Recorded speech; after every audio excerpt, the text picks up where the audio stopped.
गरीब पर ठंड का कहर। रामू एक बहुत गरीब मजदूर था, जिसके घर में उसकी पत्नी मधु और बेटी रानी रहा करती थी। पर अब गर्मियों का मौसम जाने को था और सर्दियों का मौसम आने को था। लेकिन रामू टूटी फूटी झोपड़ी में रहता था, जिसकी खिड़की से हवा आती थी और छत से भी। एक दिन रामू की पत्नी मधु रामू से कहती है कि सुनिए जी, ठंड आने वाली है और ठंड में घर के अंदर बहुत हवा आती है, तो आपको घर की मरम्मत करवानी चाहिए।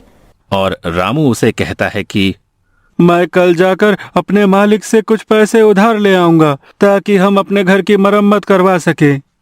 यूं ही एक दिन बीत जाता है और अगली सुबह रामू अपनी मजदूरी के काम पर जाता है और वो जिसके पास काम कर रहा था उस मालिक से कहता है कि साहब जी, अगले महीने से ठंड आ रही है और मेरे घर की छत टूटी हुई है, जिससे कि घर में हवा आती है, और अगर मैंने जल्दी उसे ठीक नहीं करवाया ना तो ठंड में बहुत दिक्कत हो जाएगी। रामू की बात सुन मालिक कहता है, अरे तो उसमें मैं क्या करूं? रामू कहता है, मालिक, आप थोड़े पैसे उधार दे देते तो मैं अपने घर की मरम्मत करवा लेता। मालिक कहता है कि अरे अभी तो तूने उतना काम भी नहीं किया है जो मैं तुझे उधार दे सकूं। अभी मेरे पास पैसे नहीं है। रामू कहता है, मालिक ऐसा मत करो, आप मुझे कुछ पैसे उधार दे दो। मेरी एक छोटी बच्ची है, मैं और मेरी पत्नी तो ठंड सह लेंगे, पर मेरी बेटी नहीं सह पाएगी। रामू की लाख मिन्नतें करने पर भी उसे पैसे नहीं देता है और बेचारा रामू उदास शाम को घर लौट आता है। रामू के घर आते ही उसकी पत्नी मधु उससे पूछती है कि क्या आप मालिक से पैसे लाए? तो रामू उसे बताता है कि मालिक ने पैसे देने से मना कर दिया है। जिसके बाद मधु भी अब परेशान हो जाती है। दोनों ही इस बात को लेकर काफी परेशान हो गए थे कि अब सर्दियों में उनका गुजारा कैसे होगा। अब रामू मधु से कहता है कि अभी ठंड आने में पूरा 1 महीना बाकी है, तो मैं अगले महीने की 1 तारीख को अपने मालिक से पैसे के लिए बोलूंगा और तब शायद मालिक मना न करे। और ये सुन मधु कहती है कि हाँ, ये सही रहेगा। यूं ही रामू को मजदूरी करते हुए 1 महीना और बीत जाता है और जब रामू अपने मालिक से कहता है, मालिक, अब तो पूरा 1 महीना हो गया है और थोड़ी थोड़ी ठंड भी होने लगी है। अरे अब तो आप मुझे मेरी मजदूरी के पैसे दे दो, ताकि मैं उन पैसों से अपने घर की मरम्मत करवा लूं। रामू के इस बार पैसा मांगने पर भी मालिक फिर से कोई नया बहाना कर देता है और कहता है कि अभी मेरे पास सिर्फ ये 500 रुपए हैं, इससे ज्यादा नहीं है। 500 रुपए देखकर रामू कहता है कि मालिक, मैंने तो इस महीने एक भी छुट्टी नहीं की, उस हिसाब से तो मेरे ज्यादा पैसे बनते हैं।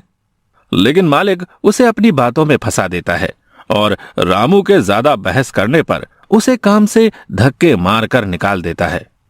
रामू कम पैसे मिलने और काम से निकाले जाने के बाद बहुत परेशान हो जाता है। उसे समझ नहीं आता कि आगे वो क्या करे। यूं ही सोचते सोचते वो अपने घर पहुंच जाता है, जिसे यूं निराश देख मधु कहती है, क्या हुआ, आप पैसे नहीं लाए क्या? रामू मधु को बताता है कि अरे इस बार भी मालिक ने पूरे पैसे नहीं दिए और तो और मुझे काम से भी निकाल दिया है। ये बात सुनकर मधु चिंता में पड़ जाती है और कहती है कि अब घर कैसे चलेगा और ठंड में हमारा क्या होगा? रामू कहता है, तुम चिंता मत करो, मैं कहीं काम ढूंढता हूँ। इतना कहकर वो उन पैसों से घर में राशन भरवाता है और अब उसके पास पैसे खत्म हो गए थे। कुछ दिनों तक रामू यहाँ वहाँ काम की तलाश में भटकता है, पर उसे कहीं काम नहीं मिलता। वहीं दूसरी ओर अब ठंड भी धीरे धीरे बढ़ने लगी थी और रात के समय रामू के घर में ठंडी हवा खिड़की और छत से आनी शुरू हो गई थी। ठंडी हवा की वजह से अब रामू, उसकी पत्नी और उसकी बेटी पूरी रात ठंड में कांपते रहे। उनके पास एक ही कंबल था, अब उसमें भी ठंड नहीं रुकती थी। एक रात बहुत ठंड पड़ रही थी और तेज ठंडी हवाएं चल रही थी, जिसकी वजह से रामू की बेटी रानी को तेज बुखार हो जाता है और मधु रामू से कहती है, देखिए जी, रानी को बहुत तेज बुखार हो रहा है, वो पूरी तरह तप रही है। रामू कहता है कि अरे मेरे पास तो एक पैसा तक नहीं है, हम रानी को डॉक्टर के पास कैसे लेकर जाएंगे। मधु कहती है कुछ तो करना होगा, वरना रानी की तबीयत रात में और बिगड़ जाएगी। देखिए ना, कुछ तो कीजिए। वो रोने लगती है। दूसरी ओर रानी ठंड से कांप रही थी। रामू को कुछ समझ नहीं आ रहा था कि अब वो क्या करे। अब रामू रानी को अपनी गोद में उठाता है और हॉस्पिटल की ओर निकल जाता है। मधु भी उसके पीछे पीछे चल पड़ती है।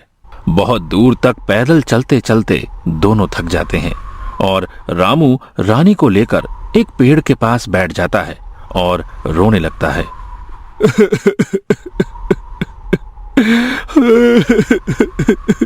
मुझे रोना आ रहा है अपनी लाचारी पर कि हमारे पास पैसे नहीं है कि हम अपनी बेटी को हॉस्पिटल तक ले जा सके।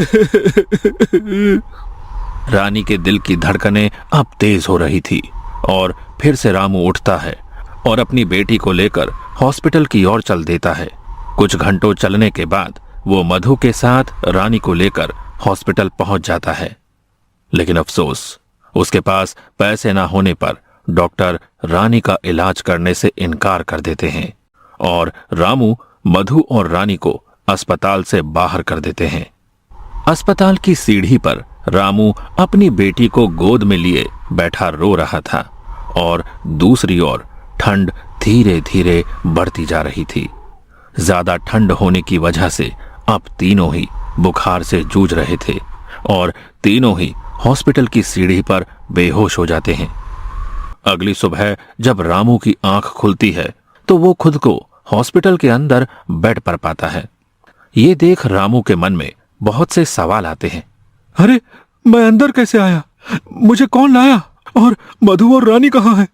इतने में उसके सामने वो डॉक्टर आता है जिसने उसकी बेटी को पैसा ना होने की वजह से एडमिट नहीं किया था और रामू उससे सवाल करता है कि मुझे अंदर कौन लाया। जिसके बाद डॉक्टर बताता है कि आपको एक औरत ने हॉस्पिटल में भर्ती करवाया क्योंकि आप सभी को ठंड लगने की वजह से तेज बुखार हो गया था और आप तीनों ही सीढ़ियों पर बेहोश थे। रामू उस औरत के बारे में पूछता है कि वो कौन है तो डॉक्टर सामने की ओर इशारा करके उस औरत के बारे में बताता है। अब रामू जाकर उस औरत से बात करता है और पूछता है, आपका बहुत बहुत धन्यवाद, लेकिन आपने हमारी मदद क्यों की। तो वो औरत बताती है, मेरा आपके परिवार से कोई रिश्ता नहीं है, लेकिन एक टाइम था जब मेरे साथ भी ऐसा ही हुआ था और मेरी फैमिली बहुत गरीब थी। मैं भी किसी सड़क किनारे ठंड से जूझ रही थी और किसी नेक दिल इंसान ने इसी तरह हमारी मदद की थी। तब से आज तक वो औरत गरीबों की मदद करती है। ये सुनकर रामू उसे धन्यवाद कहता है और फिर रामू अपनी बेटी से मिलता है और अपनी पत्नी से भी। अब रामू से वो औरत पूछती है कि आखिर आपके साथ ऐसा क्या हुआ था जो सब इतनी देर रात तक हॉस्पिटल के बाहर बैठे थे। तो रामू उसे सारी बात बताता है, जिसके बाद वो औरत रामू और उसके परिवार की मदद करती है और रामू का घर भी बिल्कुल ठीक करवा देती है। अब रामू को गरीबी और ठंड दोनों से छुटकारा मिल जाता है।